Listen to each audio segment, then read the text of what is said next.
प्रत्यक्षा के पूछने पर कार्तिक बेहद गंभीर होकर प्रत्यक्षा के ही पास बैठते हुए उससे कहने लगा, अगर बताऊं तो वो औरतों वाली बीमारी पालकर मत बैठ जाना कि बात को यहाँ से वहां कर दिया। बात को अपने अंदर तक रखना। वादा करती हूँ किसी से नहीं कहूंगी। वैसे भी मेरे पास कहने के लिए कोई है ही कहाँ, और औरतों से ज्यादा ही खुजली मर्दों में होती है। कार्तिक ने प्रत्यक्षा को घूरते हुए उससे कहा, अच्छा, बहस करनी है अब तुमको मुझसे? ऐसा समझ लो तुम्हें इसलिए बता रहा हूँ क्योंकि तुमको उसके बारे में पता होना चाहिए। प्रत्यक्षा ने कार्तिक को ऊपर से नीचे तक देखते हुए उससे मुंह बनाते हुए कहा, इतना भाव खा रहे हो, बता भी दो अब, फिर कहोगे कि समय निकल गया। अभी बताना ठीक है।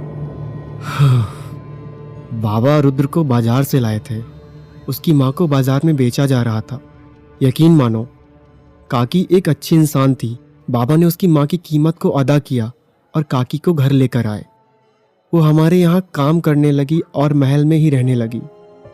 शुरुआत में मुझे लगता था कि बाबा उन्हें मेरी माँ की जगह लेकर आए हैं, लेकिन ऐसा नहीं था। ओह, तो तुम्हें उनसे भी जलन होती थी क्या?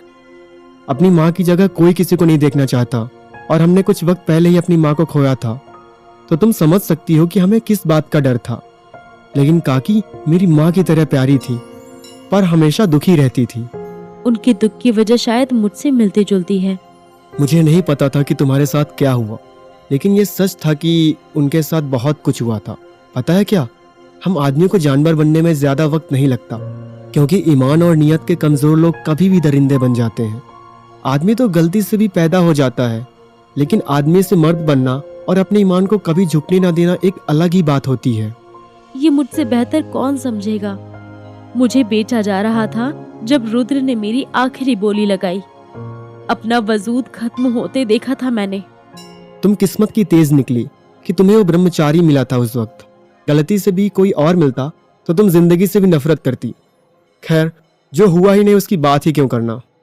फिर क्या हुआ था? बाबा काकी को खरीद कर जरूर लाए थे, लेकिन उन्हें पूरी इज्जत से रखते थे। कभी उन पर किसी की गलत नजर नहीं पड़ने देते थे। पर उनकी तबीयत खराब थी क्योंकि उनके साथ बहुत ज्यादा बदसलूकी हुई थी। प्रत्यक्षा ने अपनी नजरों को नीचे करते हुए कार्तिक से कहा, हाँ, मुझे पता है। बताया था उसने कि उसकी माँ को कई बार खरीदा और बेचा गया था, और लोगों ने दरिंदगी की सारी हद पार कर दी थी। अपने बच्चे को जिंदा रखने के लिए और उसके पेट भरने के लिए उन्हें ये सब कुछ बर्दाश्त करना पड़ा। लेकिन बाबा ने उन्हें एक अच्छी जिंदगी दी और इज्जत से रखा। हाँ, कुछ ही दिनों में उनकी मौत हो गई। रुद्र हमेशा से ही डरा हुआ रहता था, शांत रहता था, लेकिन मेरे साथ खेलते कूदते उसका मेरे साथ एक रिश्ता जुड़ गया था। वो बड़े भैया और मेरा भाई बन गया था। लेकिन अपनी माँ की अंतिम यात्रा पर वो पूरी तरह से खामोश था। उसके चेहरे को देखकर ऐसा लग रहा था कि जिस बच्चे के साथ मैं खेला कूदा करता था, रुद्र वो बच्चा है ही नहीं। उसके चेहरे पर एक अजीब सा गुस्सा था और उसकी आंखें बिल्कुल बदली हुई थी। वो सुर्ख लाल आंखें जिनमें इंसानियत थी ही नहीं। क्या उम्र होगी उस वक्त उसकी? हम सब लोग बच्चे थे, 8 या 9 साल के होंगे शायद। उस दिन मैंने उसकी आंखों में एक अलग ही मंजर देखा था। अपनी माँ की चिता को आग लगाते हुए उसने जलती हुई लकड़ी को अपने हाथ में पकड़ा था और कसम खाते हुए जोर से चिल्लाकर कहने लगा, अपनी माँ के साथ हुए हर गुनाह का हिसाब देना होगा उन्हें। मैं अपने माँ के गुनहगारों की जिंदगी अपने हाथों से खत्म करूंगा। तुम वहीं थे उस समय? हाँ, उसे देखकर ऐसा लगा कि मैं इसे बिल्कुल नहीं जानता, क्योंकि जिस रुद्र को मैं जानता था वो बेहद नरम दिल का था। मुझे चोट लगती और जब मैं रोता तो रुद्र मुझे घंटों तक संभाल कर रखता था। लेकिन उस वक्त मेरे सामने जो खड़ा था वो कोई और ही था। उसकी आंखें बेखौफ थी और दिल में सिर्फ नफरत और गुस्सा था। रुद्र जब वापस आया तो बाबा के साथ काफी देर तक रहा। मैं और बड़े भैया वहीं पर थे। उसने बाबा से एहसान मांगा कि उसे उसके गुनहगारों को सजा देनी है। बदले में वो बाबा के लिए कुछ भी करेगा, यानी कि अपनी पूरी जिंदगी बाबा के नाम करेगा। 8-9 साल का बच्चा ऐसा कैसे कह सकता है? हाँ, इसी बात की हैरानी थी। फिर कुछ दिनों के बाद पंचायत बैठी और उसमें कुछ लोगों को लाया गया जो लोग औरतों को बेचने और खरीदने का काम करते थे। गांव का एक उसूल है कि पंचायत जब भी बैठी है महल के सभी सदस्यों को वहां जाना पड़ता है। माँ भी जाती थी, लेकिन माँ के गुजरने के बाद हम लोग जाने लगे।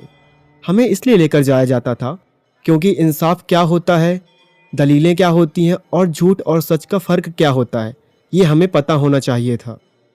कार्तिक ने अपनी बात को आगे बताते हुए प्रत्यक्षा से कहा, पता है, उस दिन मैंने और भी भयानक कुछ ऐसा देखा जिसके बाद मैं कभी रुद्र के साथ दोबारा नहीं खेला। रुद्र बाबा के पैरों के पास बैठा हुआ था। उसकी आंखों में हद से ज्यादा गुस्सा था और उसका चेहरा गुस्से में लाल हो रहा था। मैं बड़े भैया के साथ ही खड़ा था। बाबा ने रुद्र से कहा कि सामने खड़े हुए लोग वो हैं जिन्होंने उसकी माँ को बेचा और खरीदा था, या फिर बीते हुए कल में रुद्र की माँ के साथ गलत किया था।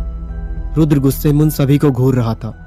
इस पर उन सभी लोगों ने बाबा के सामने माफी मांगते हुए और गिड़गिड़ाते हुए कहने लगे कि उनसे गलती हो गई, उन्हें माफ कर दिया जाए।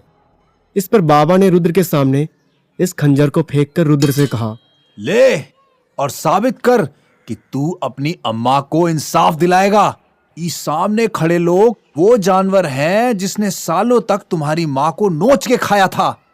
आज तेरा वादा पूरा कर रहे हैं। तुम्हारे सामने तुम्हारी अम्मा के गुनहगार हैं। अब हम भी देखते हैं कि तुम अपना वादा कैसे पूरा करते हो। इन सब के साथ क्या करना है ये अब तुम तय करोगे। याद रहे कि तुमने हमसे क्या वादा किया था। तो रुद्र के पास खंजर इसलिए है क्योंकि उसने बाबा की बात मान ली। क्या सच में उसने बाबा की बात मानी? और बाबा ने उससे किस वादे के बारे में बात की? मेरी जिंदगी का वो सबसे भयानक मंजर था कि मेरी ही उम्र का लड़का जो अभी तक मेरे साथ हंसता खेलता था, उसने खंजर को जमीन से उठाया। खींचकर खंजर को उसने मयान से बाहर निकाला और फिर सामने गिड़गिड़ा रहे लोगों पर एकदम से टूट पड़ा। इससे पहले कि रुद्र उन पर हमला करता, उसने जोर से गरजते हुए उन लोगों से कहा, आज अगर यहाँ से कोई अपनी जान बचाकर भागता है तो मैं उसे जिंदगी में हाथ नहीं लगाऊंगा, लेकिन गलती से भी अगर कोई मेरे हाथ लगता है तो तुम सबको जहन्नुम भेजने में जरा भी देर नहीं करूंगा। खून की होली कैसी खेली जाती है मैंने उसे पहली बार देखा था। देखते ही देखते चारों ओर खून ही खून फैल गया था। रुद्र के सामने उनके गुनाहगारों में से जो भी पड़ रहा था वो उसके सीने में खंजर उतार रहा था। उन गुनाहगारों को इतना मारा पीटा गया था कि वो भाग पाने में सक्षम नहीं थे। रुद्र उनके सीने में एक ही बार में 1000 बार खंजर घोंपकर उनकी जान ले रहा था। वो किसी के गले को बुरी तरह से काट रहा था तो किसी के हाथ पैर को चीर रहा था।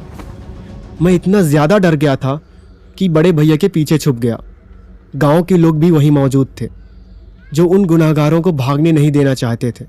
गांव के लोग पूरे पंचायत को घेर कर खड़े थे। गुनाहगार भाग कर जाते भी तो कहाँ जाते। इस पर रुद्र उन लोगों पर चढ़ता और बुरी तरह से उन पर चढ़कर उनके गलों को रेत देता। यानी कि उसने सबको मार दिया? हाँ, एक आखिरी गुनाहगार बच गया था। रुद्र ने मुड़कर उसकी तरफ देखा। देखते ही देखते रुद्र पूरी तरह से खून में लथपथ हो गया था। उसका चेहरा, हाथ, पैर, कपड़े, सिर, बाल, हर जगह से खून टपक रहा था। बोली लगाने वाला वो आखिरी बचा हुआ आदमी रुद्र से गिड़गिड़ा रहा था। इस पर से उसने गरजते हुए उस आदमी की ओर अपना खंजर तान कर उस आदमी से कहा, तूने बोली लगाई थी ना मेरी माँ की, तूने उन्हें बेचा था ना। तूने यही कहा था ना हर खरीदार से कि ऊंची बोली लगाओ, ऊंची कीमत लगाओ जो मेरी माँ को खरीदेगा।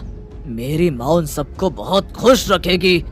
आज उतनी ही ऊंची आवाज में मेरी माँ से अपने गुनाहों की माफी मांग।